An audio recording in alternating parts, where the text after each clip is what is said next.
Hi everyone, Kelly here, and today I want to do another video where I am trying the first volume in some manga series and deciding when I want to continue. I've done, I think, 3 of these so far this year because I'm trying manga for the first time in 2022, and I did 3 already, picked some ones in there that I want to continue. I wanted to do 1 more before the end of the year because I'm going to compile a list of all of the manga series that I want to read in 2023. So I just wanted to do 1 more of these, so I won't be doing any try a volume in 2023. I'm just going to compile all the ones that I like the best from all 4 of these videos and see which ones I want to actually read the whole series in 2023. So that'll be out at the end of the year, where I will talk about the I don't know how many there's going to be, but the series that I want to continue and finish in 2023, if they're finished series. Some of them might just be getting up to date or whatever. Before I show you the ones I'm going to try in this video, I'm just going to give a little disclaimer. I don't usually like to do this, but these videos, these manga videos, end up getting a lot more views than my other ones, and so I get, people watching that don't watch my channel regularly. I'm just letting you know that just because I don't like a first volume in a series and I don't plan on continuing does not mean that I think it is an objectively badly written, badly drawn, or anything bad about the series. I'm just trying to figure out what I want to spend my time on continuing. I've had a lot of comments on some of these videos, people saying you can't judge a whole series by the first volume. I get it, but there are so many things out there. I'm new to this medium and there's so many series that I can't continue everything. So the whole purpose of these is not to say that something is bad just because I didn't like the first volume, but that it helps me to narrow down what I actually want to read going forward. And maybe I'll return to some of these, but maybe not. But I just want to give that disclaimer because I've had a lot of comments about not being able to judge by a volume. I get it, but there has to be some way to choose what I'm going to actually dedicate reading an entire 20 some volumes or whatever many it is. I need to really be pulled in at the beginning if I want to devote time to an entire series at this point in my journey of figuring out what I like in manga. So this one is actually really fun because in the other ones that I had kind of compiled things from watching videos, looking at reviews, people I knew. These are all ones that were recommended by you all that watched my past videos. I had tons of recommendations. I still have that list, so this is not all the recommendations. What I did this time was I just looked through all of those and looked at the covers and the first beginning of the synopsis, and from that chose which ones I wanted to try. So there's still plenty more recommendations that I might try in future years, but this was just, I only picked 10 to do for this last try for 2022. And mostly I am a fan of fantasy in general, in regular books, and it seems to be in this medium as well. So a lot of these were fantasy because that's just what I'm drawn to, but I did pick 2 that are set in contemporary time, so that I can try that because I just haven't really been trying any of that in the past videos, and since these were recommended, I thought I would give them a try. So here we go. I'm just going to tell you the titles of these, and then when I come back after having read them in the future clips, then I will tell you more about what they're about and all that. But just for now, here are the titles. So first we have Flying Witch, and the fact that it has a cat on the cover. I have 3 black cats, so having a cat on the cover is why I picked that one up.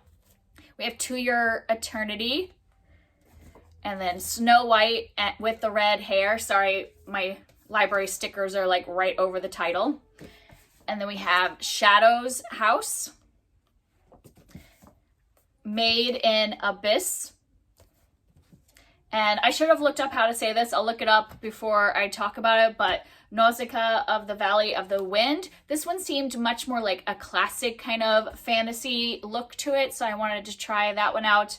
Like I said, I'll look up how to say that. And then the 2 contemporary ones, I have Night of the Ice and Perfect World. So, oh, and then that wasn't actually all. I had 2 more, but I don't have them physically. One was Pluto. I'll show a picture of it here. This one is sitting at the library waiting for me to pick up, but there is a 5K happening in town, and I'm assuming that the 5K goes right by the library. so wasn't gonna go pick it up today, but that one will be read in this video. And then I had one that I couldn't find at my library. It was too long of a wait, so I just got it online. I don't usually like to read manga online because just with my vision, I have a harder time reading like visual things on my like tablet, but I will try this one on my tablet. I have Blood on the Tracks, and I've heard a lot about this one, so I wanted to give it a try, but I just couldn't get the physical copy. So this will be an experiment of whether I can read an entire manga series on a tablet. We'll find out if I can get through this volume by reading it on a screen. So those are the ones that I am going to be trying in this video. I normally would like go and read some now and come back and tell you about them, but I've actually already read 2 of these because I just didn't have time to film this before I'd already read some. So I've already read 2 and I'm going to tell you about them now, and then you'll see me later on reading some other ones. So first off, I picked up Night of the Ice, and this one is, you know, set in modern time, and it is following the 2 main characters are an ice skating, a man who ice skates, and he is doing really well and like moving up. I don't know all the terms of ice skating. Like, he's definitely a really good ice skater. I don't know if he's going towards the Olympics or just championships. I don't know. But at this point, he's doing his competitions and getting better and better. And then we are following a girl, which you could see on the back, and they were friends from childhood. So I think that they were in the same like skate club as children, and then they are now becoming like friends again in adulthood, and she is like his magic charm. Like, when he was going into this big competition and he had a lot of pressure, she did this thing that they used to do back when they were kids. There was like kind of like a little spell thing from their favorite anime, and he did really well. And so now, like a lot of like sports athletes who have like superstitions about what helps them, he needs her to do that every single time he does a competition. So they are, you know, around each other a lot more now, with her supporting his ice skating career. And this one was really cute. I really enjoyed it. I'm trying to see if I can show you just an example of the artwork. This is the very first page, so nothing will get away. Just kind of like, those are our 2 characters. Kind of see what the panels look like in the art, and it's just really cute because they like watching kind of their friendship, and I'm assuming there's going to be romance coming up later, but since I think there's quite a few volumes of this, that it's probably going to be a slow burn romance, but I enjoyed it. I enjoy kind of the view into the ice skating world, and there's some like panels that are him performing, and then just kind of their relationship and getting to know them as characters.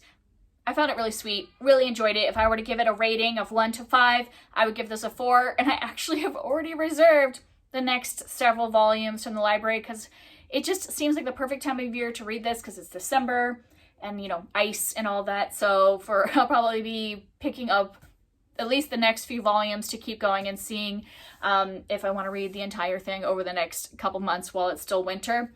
But I really enjoy that. We'll definitely continue that one. And then I picked up Flying Witch. I picked this up because I've been reading a lot of witch type books in this fall, and I was like, oh, I'm already in the witch mood. Let me give this a try. I really like Witch Hat Atelier, which is another manga I had tried earlier in this year and was reading a lot of it this fall. So I was like, let's see if I can like another witch manga. And I did not like this. I just found it pretty boring and not pulling me in at all. I definitely won't be continuing this. Nothing wrong with it. It was very slice of life, and with slice of life, I have to be really invested in the characters in order to want to like, if there's not much plot, I want to really love the characters, and I just didn't feel drawn in by these characters at all. We're following this girl who moves in with some distant cousins. I don't know, it doesn't sound like they're close cousins, but she moves in with them and starts training, doing like witch training, and she has a cat familiar. And so I really thought I was gonna love it because she has a cat, but her cat doesn't, like, he technically talks to her, but we don't hear what the cat is saying. The cat is just, on the page, it's just saying meow, but she understands what the cat is saying. But it wasn't like, I wasn't fully invested as a reader because I can't really, like, you know, see the cat talking to her.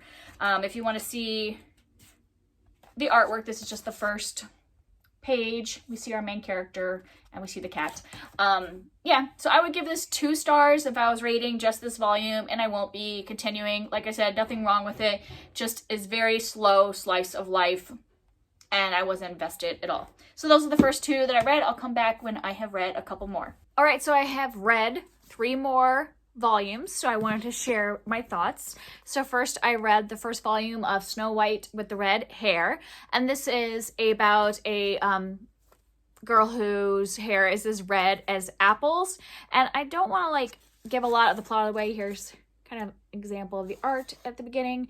I don't want to give a lot of the plot away, but something happens that basically like she feels she needs to flee, so she flees her kingdom and is kind of hiding out in the woods and runs into some people that she becomes friends with, and you know, that's a little reveal about who these people are as well. Yeah, so that's very vague description of what's happening. She's fleeing, she's going to a different kingdom, meets some people, and then becomes friends with them. And I think at least the rest of this volume is her like hanging out with them and all that, and the drama that pursues from there. And this one just really wasn't for me. If I was going to rate it out of 5 stars, I would give this first volume only 2 stars in terms of my enjoyment. I just didn't really care that much about what was going on and the characters. I also felt like the dialogue bubbles were very like disjointed. Sometimes I got confused as to who was talking, and that hasn't happened to me a lot in the manga that I've read so far, but for some reason this one, the way the panels and the dialogue bubbles were placed, I just was having a hard time following the story. And then when I was following the story, I just wasn't really invested. So this one just isn't for me.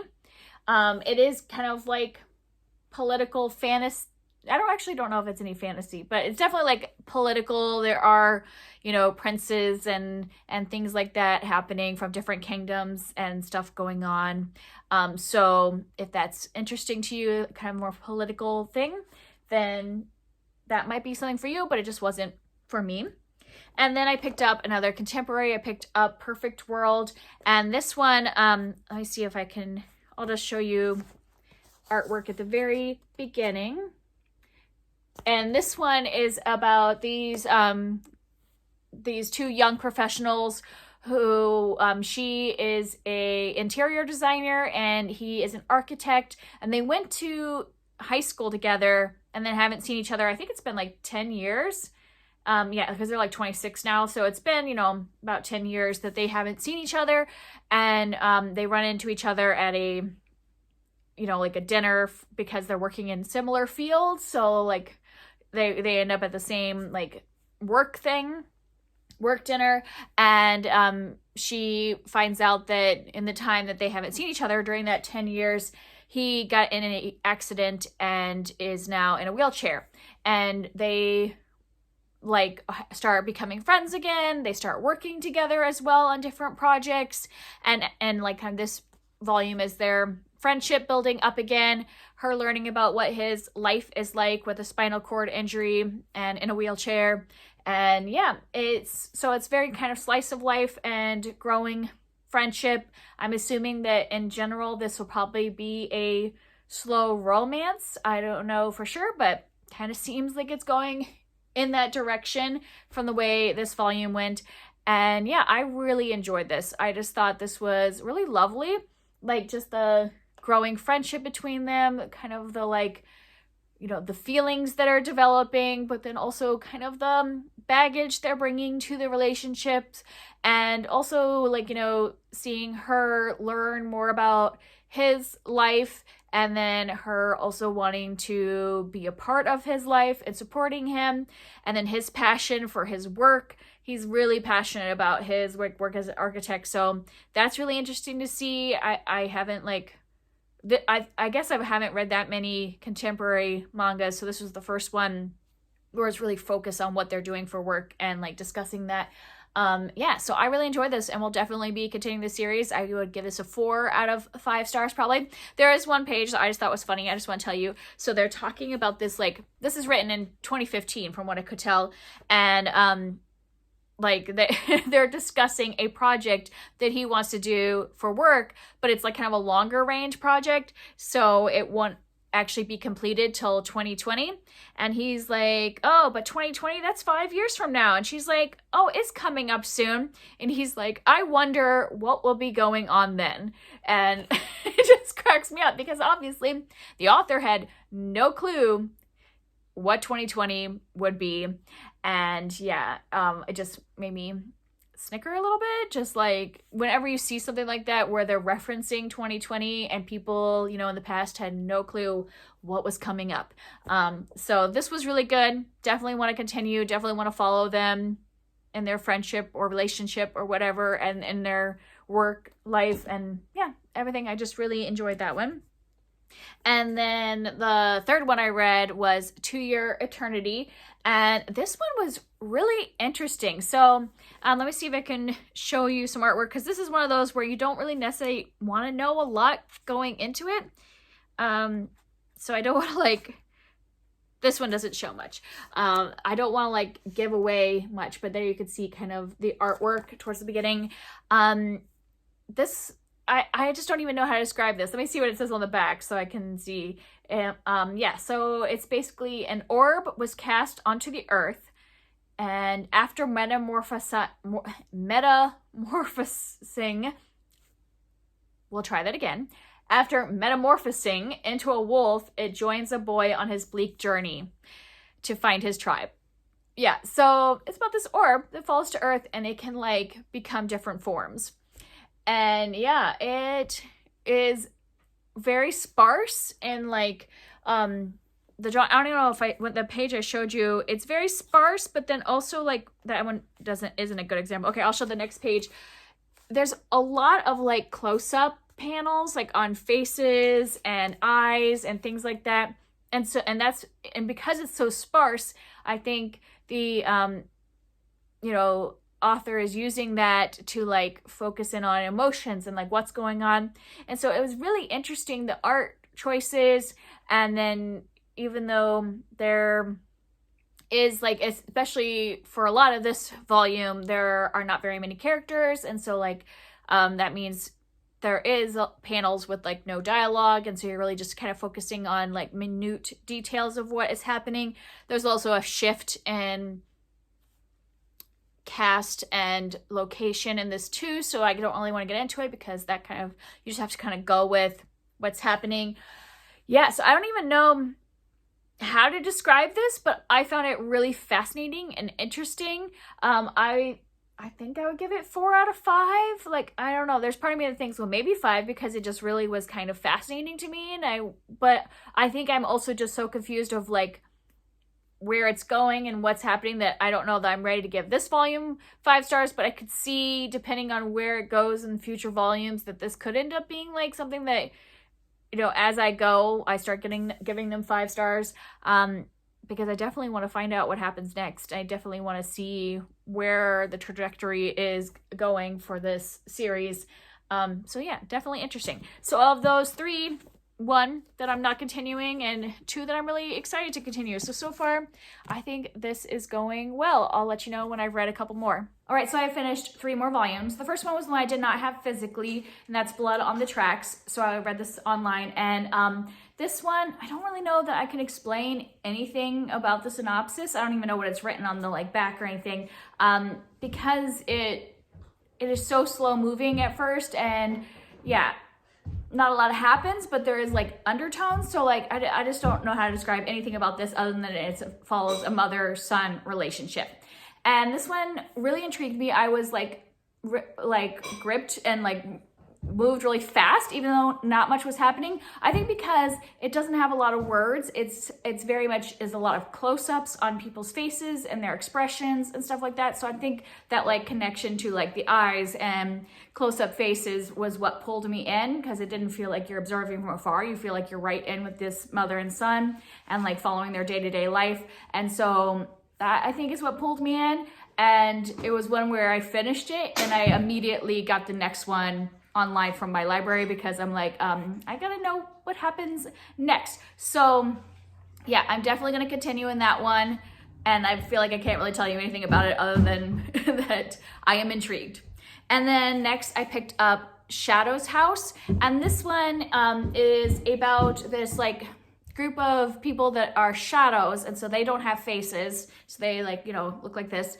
And then they have these living dolls who are their faces, so they clean up after them, and then also are like in public, I think, their face for the world and show their expressions and all that because they don't have a face. And so we're just following these two, the shadow Kate and her living doll Amiliko, I think is her name. And yeah, I don't, there was nothing wrong with this. It was fine. It was an interesting concept, this whole like shadow family and their living dolls. And then there's other like servants in the household that are called faceless dolls. And so I'm kind of like interested in like, what does that mean? Are they actually human, or are they created to be looking like humans? You know, I don't really know all that. So like, there is stuff that interests me, but I wasn't really pulled in. I think the thing with this one is that it is very like short chapters, like, you know, like episodes, chapters, however you want to call it.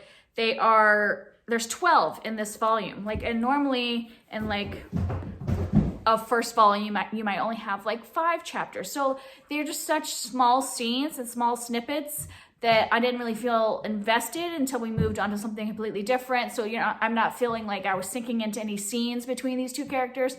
So even though I'm kind of interested in the world, I don't think I'm going to continue this at this point because I'm just not pulled in, or I didn't feel like I could invest into these characters at this point. So I think I would give this like 3 stars if I were rating it, that nothing's wrong with it, but didn't really compel me to keep going at this point. And then I picked up Made in Abyss, and this one is about there's like this big pit in the ground, and they are exploring it and all that. So there's different layers of this abyss and all that. And we are following these young orphans who are working in the abyss. And this is the first, I've done this project 4 times this year. And even if I don't like a volume, I've been pushing through and finishing it. This is the first time I have not finished a first volume.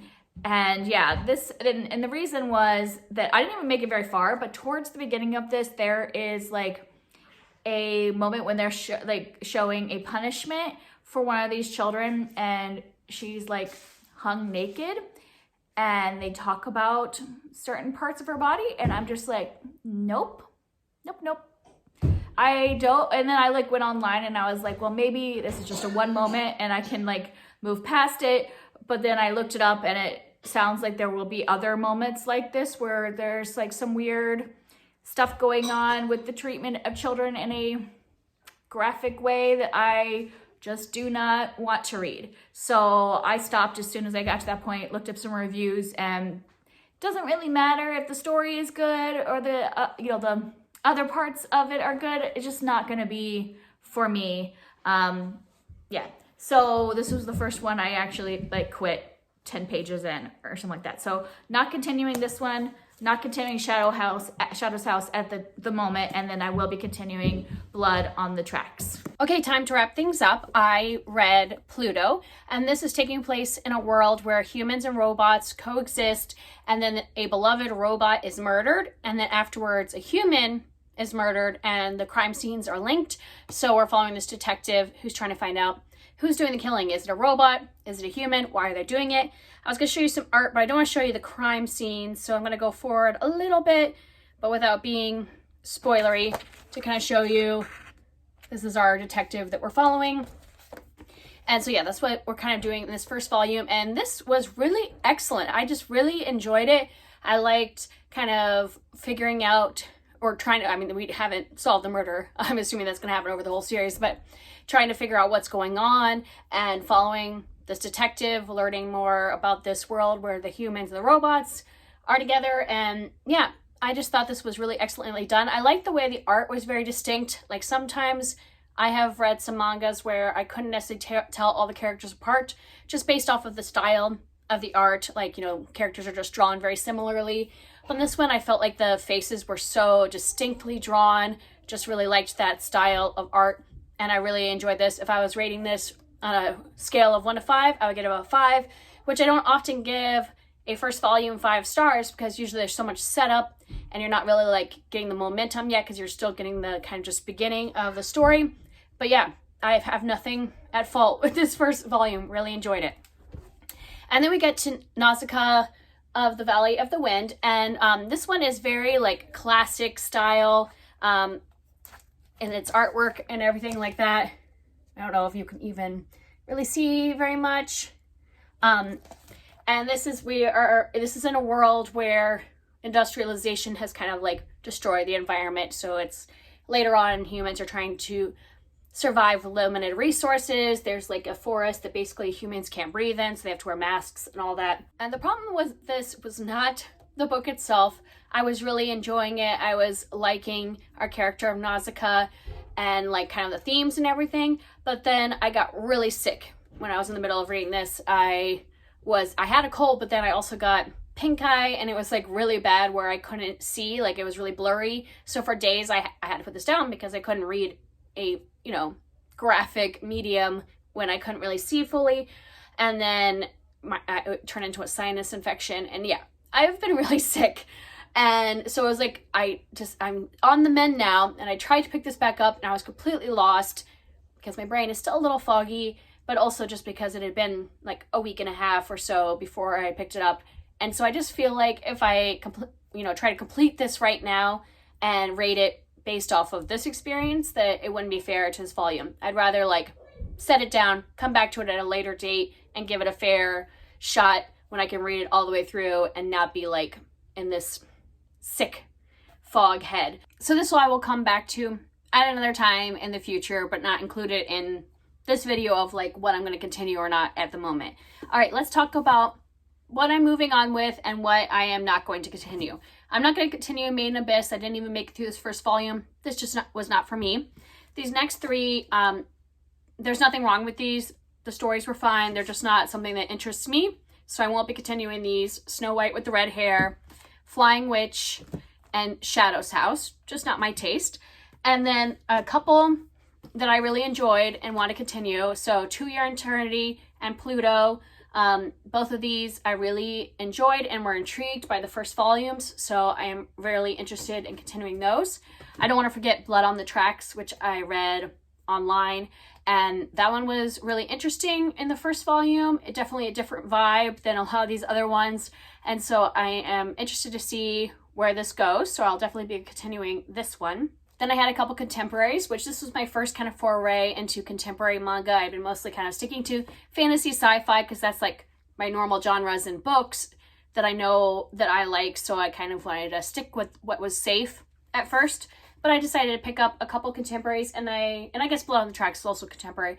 But these are more like cutesy romances. And I enjoyed both of these and want to continue. So Night of the Ice and Perfect World, both of these I will be reading, and I really enjoyed the characters and all of those.